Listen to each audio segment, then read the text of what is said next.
Hey guys, Monochrome here. Welcome back to my channel. If you're new here, welcome. Genuinely good to have you.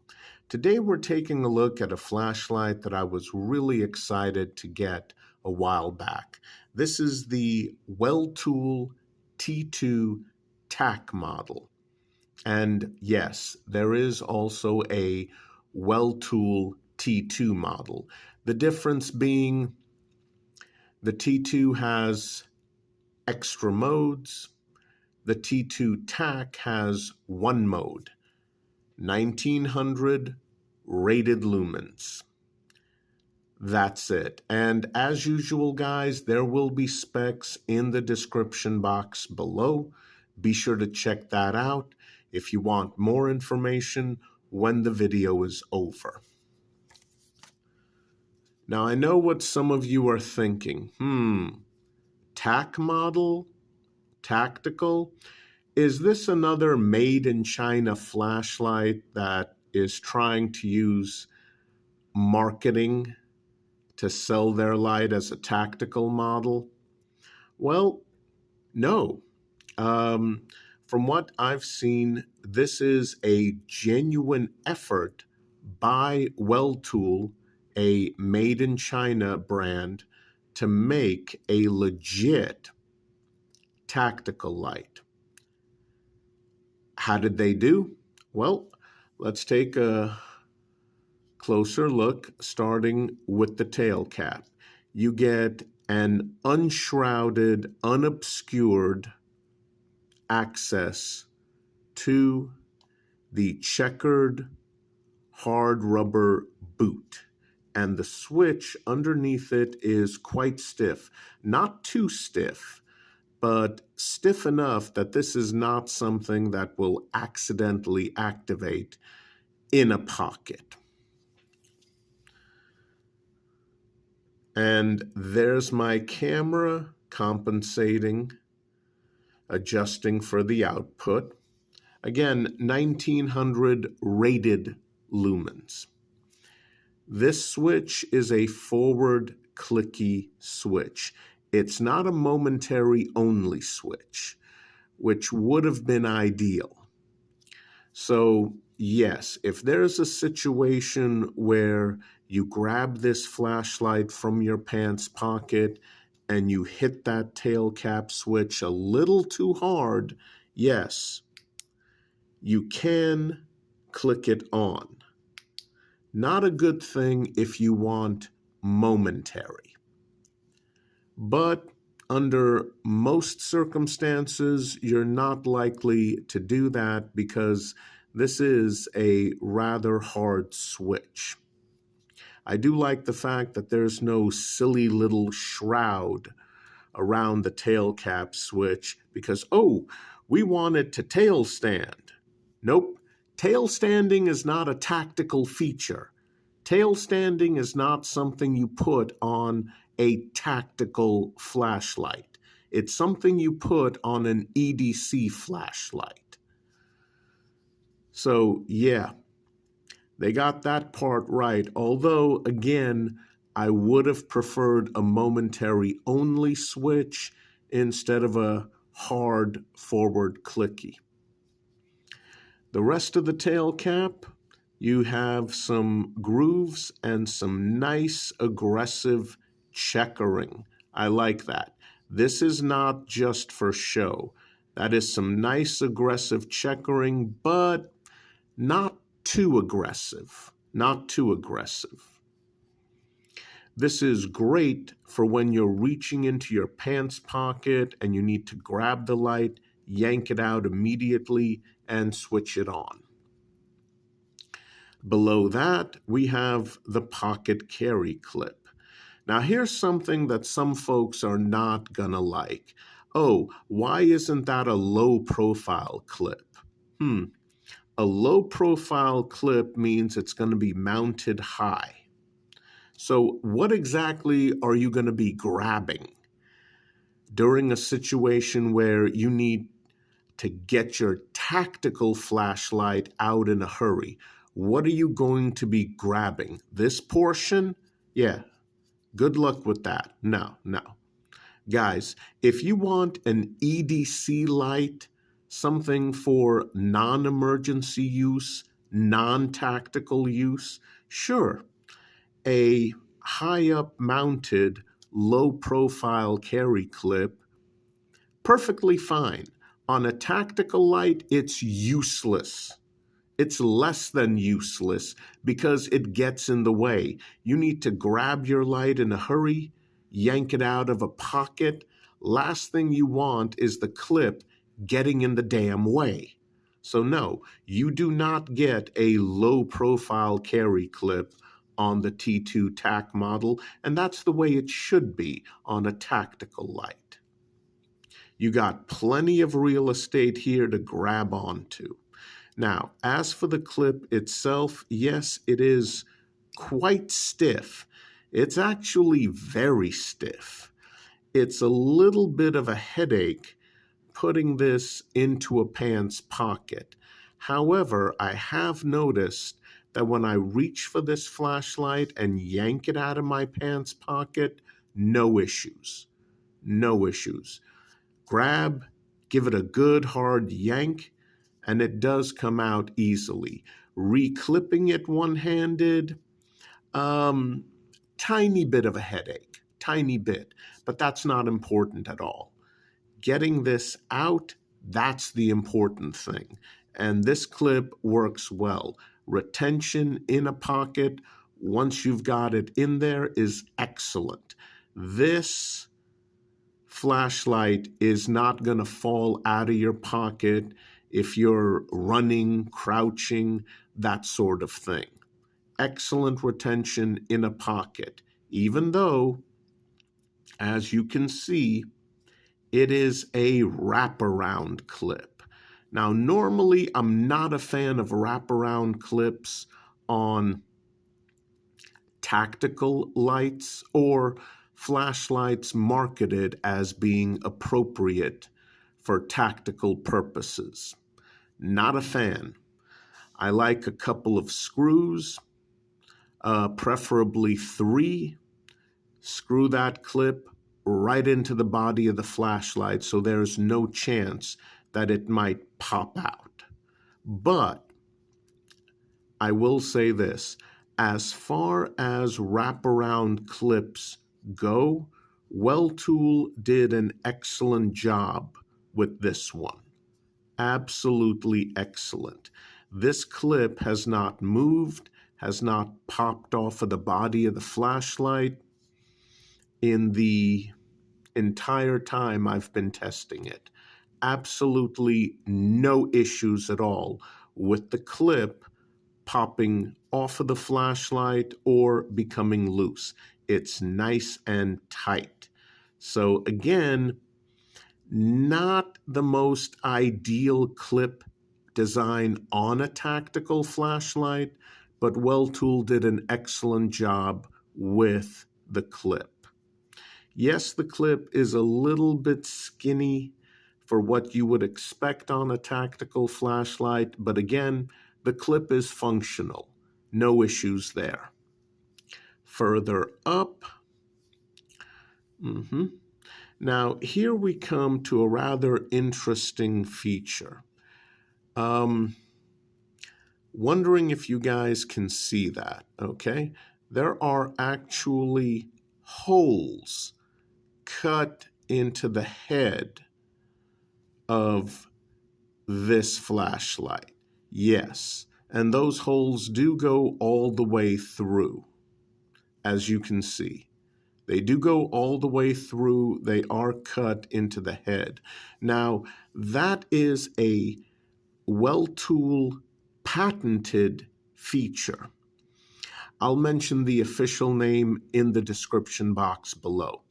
But apparently the reason, and yep, right there, as you can see, each hole does go all the way through. Now, those holes are apparently there as a cooling feature because, again, you're dealing with a rated 1900 lumens, single output. And yes, this flashlight heats up very quickly. very quickly, even after just a few short seconds. As a matter of fact, this flashlight heats up quicker than any other made in China model I own that is rated for right around 2000 lumens or higher on the turbo setting, which is a little worrying because, again, these are supposed to be cooling holes drilled through the head of the flashlight. And I'm sorry, this is just my humble opinion after owning the flashlight, carrying it, using it on the job. I don't think they work very well. I don't think these cooling holes work very well at all. I mean, this flashlight, after a few seconds, only a few seconds of constant on, gets a lot hotter, a lot faster than some of my other flashlights, also from made in China brands such as Phoenix, Nightcore, Claris, Through Night, and none of those brands have the patented holes cut into the head of the flashlight. Yeah, this one gets a lot hotter, a lot quicker than any of the models I have from those brands. And most of those brands, their turbo setting is higher than 1900 lumens. So I'm not too impressed with these cooling holes. Again, just my humble opinion, I don't think they work very well at all. But they don't really affect the performance of the flashlight, so I don't mind. I will say this, though. These holes are the reason why I put off buying this flashlight for quite a few months. Why? Well, you're probably guessing that the electronics in the head are going to be just below those holes. And when you carry a flashlight clipped in a pants pocket, oh, you pick up a lot of pocket lint, a lot of dust, and it gets everywhere on your flashlight. Well, if you've got holes cut into the head, you guys are probably thinking, oh, there's going to be pocket lint, there's going to be dust, all of that is going to get in through those holes. And over time, because you can't take the head off. Yeah, the head is permanently attached. You can't remove it. Battery changes are through the tail cap only. Oh, by the way, this is an 18650 flashlight that will work with two primary CR123A batteries. So it is dual fuel. But as far as the head, this does not come off at all. And again, I was thinking what a lot of you are probably thinking. Oh, all those sensitive electronics right underneath these holes. You're going to get pocket lint in there. You're going to get dust. And eventually, it's going to compromise the reliability of the flashlight. Why would I want to buy that? Well, that's what I thought. And then I found a picture online of what's actually inside the head. And apparently, underneath the holes is a white plastic barrier.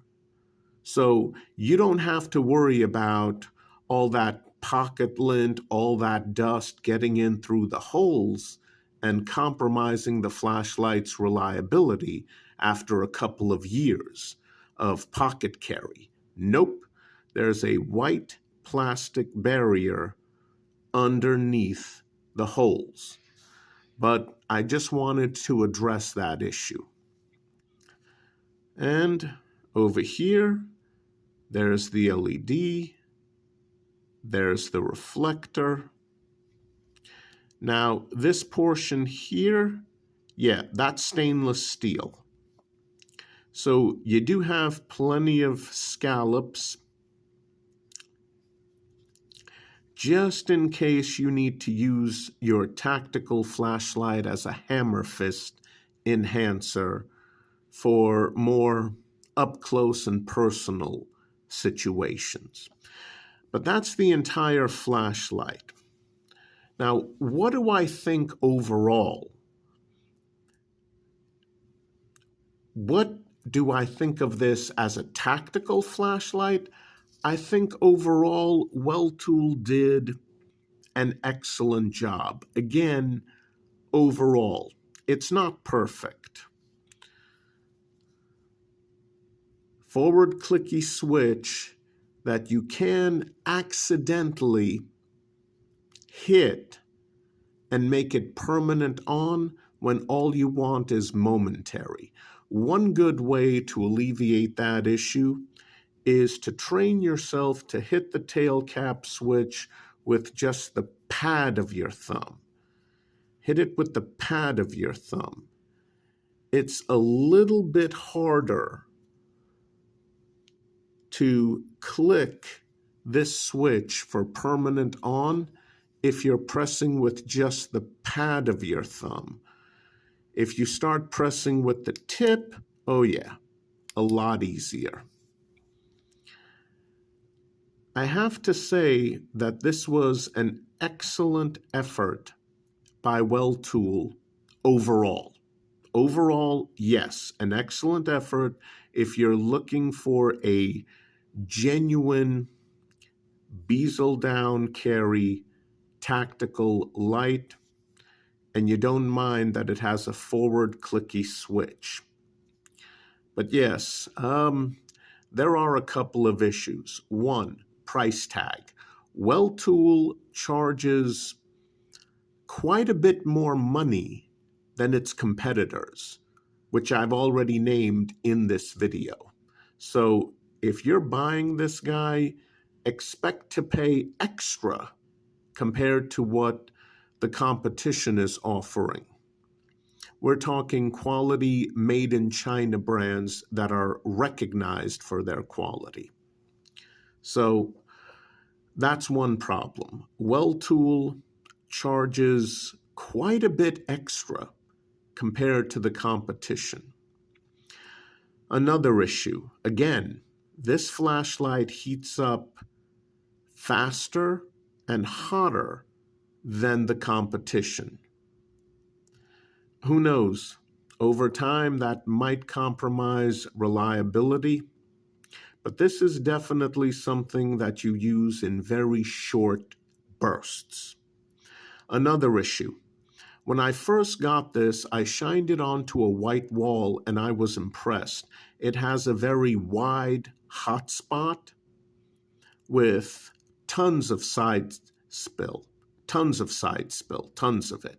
The problem, when you're not white wall hunting, when you're using this outdoors under real world conditions, oh yeah, that side spill vanishes. And all you get is the hot spot, which seems to get a little bit narrower the further out the beam goes. This is definitely a tactical light geared a great deal for throw, not for flood. Personally speaking, I prefer a tactical light that has a good combination of flood and throw, with the beam leaning a little bit towards throw. Absolutely. The problem is real world use, outdoor use, you're getting throw. Flood, no. That excellent side spill that you have when you're white wall hunting, literally vanishes outdoors, real world use, gone. I was very much surprised at that. So this is a tactical light geared absolutely towards throw, heavily towards throw. If that's something that works for you, here's your flashlight. If it's not, well, that's going to be a problem. If you want throw from your tactical flashlight, yep, this is it. If you want a ton of flood from your tactical flashlight, buy a Surefire Tactician. If you want a good combination of flood and throw, sorry, you're going to have to keep looking. Another thing I noticed, I expected this light to be about the same size as my Eagle Tac P200 LR. It's not. The Weltool is thicker and longer. Now, it might not seem as such on camera, side by side, but oh yeah, the Weltool is definitely thicker and longer than my Eagle Tac. And I was expecting the Weltool to be about the same size. So the Weltool does take up quite a bit of real estate in your pocket. But if you need something that comes extremely close, not perfect, but comes extremely close to being a tactical light geared for throw, again, this will probably be your best option. So it does get a conditional recommendation. All right, guys, that's it for today. Hope you enjoyed the video. Please stay safe out there. I'll see you soon. Sadly, it is still dangerous. Take care.